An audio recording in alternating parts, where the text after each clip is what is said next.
Muy buenas noches, yo soy Julio Ligorría y esto es Destino 2011. El último fin de semana tuvimos aquí al doctor Harold Caballeros trabajando todo el tema de su programa y su propuesta de seguridad. Hoy lo volvemos a tener. Bienvenido, Harold, a su programa Destino 2011 para hablar de su propuesta económica y de los temas sociales. Muchísimas gracias, Julio. Buenas noches y buenas noches a toda la audiencia. Buenas noches. Vamos a ver, mi querido doctor Caballeros, ¿es viable económicamente el Estado de Guatemala en el próximo gobierno? Dos maneras de decirlo. El Estado de Guatemala está subfinanciado, por eso no puede hacer frente a las obligaciones que le otorga la Constitución de la República.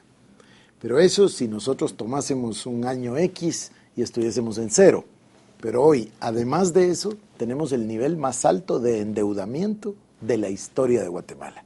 Nunca habíamos debido 100 millardos de quetzales. 100,000 millones de quetzales. 100,000 millones de quetzales. Eso debe el Estado de Guatemala hoy.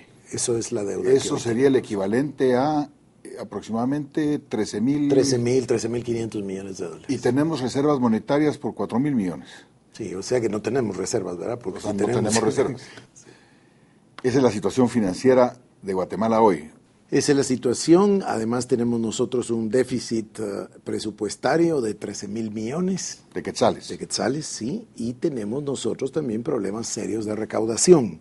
No solo en el sentido de que se suele decir que deberíamos recaudar más dinero y tener una tasa más alta de impuestos. No estoy hablando de eso. Estoy hablando de la falta de eficiencia para recaudar lo legalmente recaudable el día de hoy. Hay impuestos como el IVA, que son muy importantes y no estamos recaudando el 100%. Estamos prácticamente a nivel del 60% de recaudación. De algo que debería ser sumamente fácil y sencillo de recaudar. Y además muy importante para el país. O sea que cuando se habla de reforma tributaria, que todos sabemos que en un momento o en otro vamos a tener que hacer una reforma tributaria integral, que amplíe la base tributaria, que es lo que siempre se ha querido, por un lado, pero realmente, lo que realmente tenemos que hacer ahora es ser más eficientes. ¿Esa es la lectura correcta? Sí, son tres pasos. Número uno, transparencia en la gestión para generar confianza en el ciudadano. Número dos, eficiencia en la gestión para usar bien los recursos. Captar bien y gastar bien. No hacemos ninguna de las dos cosas bien al día de hoy. Y luego, la número tres es el tema de la tasa. ¿Cuánto por ciento pagan los guatemaltecos comparado con los franceses o los finlandeses? Los franceses pagan 57% de impuestos, o sea, les quedan 43 centavos de cada dólar o cada euro en su caso. Entonces ellos vienen a Guatemala y dicen que nosotros tenemos que tener una tasa más alta. No sé, eso lo decide cada país. Pero hay otro tema además, es cuánto por ciento de la población paga impuestos. Nosotros tenemos 78% de economía informal y tenemos muchísimas personas que no son ni siquiera ciudadanos, porque no tienen ni siquiera cédula de vecindad. La gran mayoría del mundo rural nunca en su vida ha pagado un impuesto. Entonces, no es solo hablar del porcentaje de impuestos que debería pagar Julio Ligorría, es también si los otros 14 millones de guatemaltecos pagamos. Hay varios elementos. Incluso por ahí se manejaba un número de cuántas personas jurídicas pagan la mayor cantidad de impuestos de todo lo que se recauda. Que son relativamente pocas. ¿Tiene usted el dato? No lo tengo de memoria, pero es relativamente pequeño el número de empresas que pagan el grueso de los impuestos. O sea, un grupo de empresas paga la mayoría de los impuestos. Así es. Y financia lo que hoy el Estado se gasta. Así es. Es la realidad. Esa es la realidad. Que conste, Julio, es la realidad siempre, ¿no? Desde que Pareto inventó ese principio del 80-20. Eso sucede en todas partes. Okay, no solo en Guatemala. No solamente en Guatemala. ¿Cómo piensa usted, si el voto popular lo favorece y llega a ser presidente de Guatemala, resolver ese problema y gestionar un Estado que tiene una serie de necesidades de las cuales vamos a hablar más adelante? Hay tres necesidades inmediatas. Renegociar la deuda. Un nuevo gobierno tiene la posibilidad de un nuevo inicio y entonces entra con cierta frescura que le permite, si lo hace bien, negociar condiciones que sean favorables, tasas, términos para lo que ya se debe. Número dos, se necesita hacer un planteamiento que nos genere o nos devuelva la confianza del ciudadano. Ahí hablo. Lucha contra la corrupción, transparencia en la gestión. Nosotros estamos proponiendo usar el gobierno electrónico. transparentar la gestión del Estado, que cualquier guatemalteco pueda ver en qué se gasta y cómo se gasta. O sea, literalmente un e-government. Literalmente. El trabajo existe, ya está hecho. 9 años, un grupo de guatemaltecos de una enorme calidad humana y profesional, a cargo del distinguido profesional Harris Whitbeck, lo trabajaron, lo terminaron y lamentablemente no está. Está guardado como tantas En una esquina. diagnósticos, soluciones que se han quedado guardados en las gavetas. En una esquina. En una esquina. Pero tenemos nosotros el diagnóstico de que en 7 meses se puede reactivar totalmente y usarlo. Okay. Es una excelente herramienta para dar confianza, transparentar la gestión que hablamos, sirve para seguridad, sirve para educación, sirve para prevención de riesgos, sirve para supervisión de obras. Es una herramienta maravillosa. Extraordinario. Pero volvamos entonces, ¿cuáles son los 3 elementos? Entonces, número 1, transparentar la gestión. Número 2, lucha frontal contra la corrupción. A través de este mecanismo. Sí. Y yo propongo una comisión de lucha contra la corrupción. 5 notables guatemaltecos nombrados por 5 sectores de la sociedad, por supuesto una persona a cargo del grupo de 5, y empezar la batalla contra la corrupción en 2 ministerios.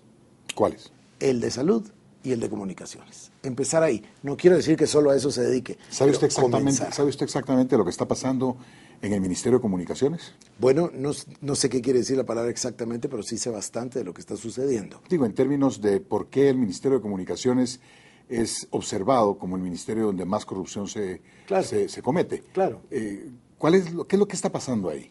Bueno, nosotros tenemos 3 o 4 problemas ahí.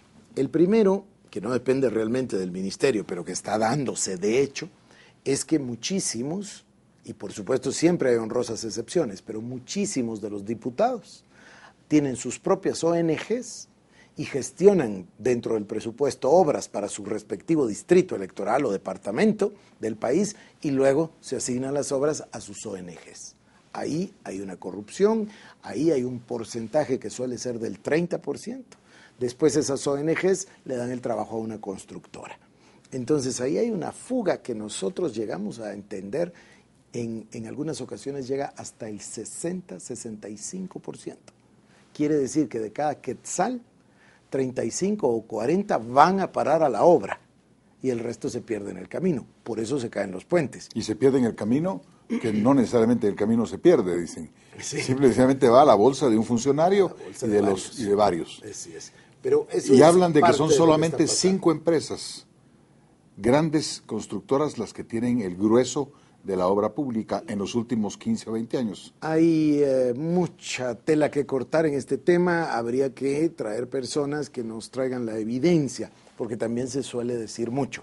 Pero el hecho es que el día de hoy, aparte de la fiscalización y la legislación, que son las tareas propias del Congreso de la República, un gran número de diputados se dedican prácticamente a ser una agencia de obras. Ok, entonces un cartel A de 5 grandes empresas que tienen la mayoría de obras y un cartel B que aparentemente son 16 empresas para obras pequeñas. ¿Cuál es la deuda flotante del Ministerio de Comunicaciones? ¿Qué es realmente lo que existe ahí? Eso es un misterio. Mucho se habla y se dan números, pero nadie lo sabe con precisión. Y tenemos nosotros, por otro lado, cuando uno platica con los constructores, que ellos tienen deudas, unos te hablan de 2.000, otros hablan de 3.000 millones de quetzales de presa ahí que no les pagan y que tienen una enorme necesidad y que ha detenido los trabajos en la infraestructura, porque estamos desde la tormenta Ágata con carreteras tapadas que no hay manera de que las limpiemos. ¿Qué va a haber debajo de esa tierra, debajo de esos aludes? Ahora, hace unos minutos dijo usted 3 palabras que me llamaron la atención. Por eso se caen los puentes. Y esos constructores, que son los mismos a los que se le deben 3.000 millones, son los que hacen los puentes una y otra vez, malos de calidad. Bueno, es bien interesante el concepto, tal vez vale la pena que lo veamos desde el principio. Sale la obra del ministerio y por ahí se queda un 10 o un 20% en el camino. Va a parar a una ONG que la subcontrata, porque ellos no construyen. Entonces traen una constructora y la constructora sabe que se van a tardar a veces hasta 2 años en pagarles. Entonces tiene que quitar el costo financiero desde el principio. Y entonces al final le para 30, 35, voy a decir 40 centavos de cada quetzal para la obra. Entonces la obra ya no se hace de la calidad. Y hay otro punto ahí, que es otro punto de corrupción. hay inspectores de las obras. Ahí es donde se realiza la corrupción. Ahí hay unas personas que controlan a esos inspectores y los inspectores dan un certificado de que existe la obra. Yo lo llevo, Julio, allá a Santa Eulalia, de Santa Eulalia a Santa Cruz Varías, departamento de Huehuetenango. Eso no es carretera, eso no llega ni a Brecha. Y la gente le explica a uno que 3 veces la han inaugurado y pagado, solo que no existe la carretera. Es una tristeza, ¿verdad? Es una tristeza. Es una tristeza. La gente que quiere sacar su producto destruye un vehículo de tracción en las 4 ruedas, lo destruye en menos de 2 años por las condiciones y entonces le sube los precios a sus productos. Una tragedia. Hablábamos de la gestión económica de su Regresamos, gobierno. si quiere. Entonces nos queda 1 minuto y medio. Teníamos el primer punto que era generar la confianza. Lucha contra la corrupción.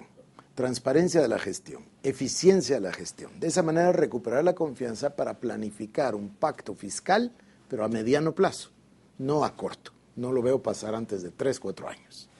Y luego debemos nosotros de tener una estrategia que estamos trabajando para generar de 5 a 7 mil millones de quetzales inmediatos de forma de invertirlos en la infraestructura. Porque la infraestructura se nos está dañando a pasos agigantados y necesitamos recuperarla para recuperar la velocidad de la producción en el país. Vamos a ir al próximo bloque, doctor Caballeros, nos quedamos con esas reflexiones. Ahora habría que ver si usted tiene el equipo y si usted se ha sentado ya con el sector empresarial a conversar un poco de pacto fiscal y de impuestos. Volvemos con ustedes y con el doctor Harold Caballeros después de este corte comercial. No se vaya.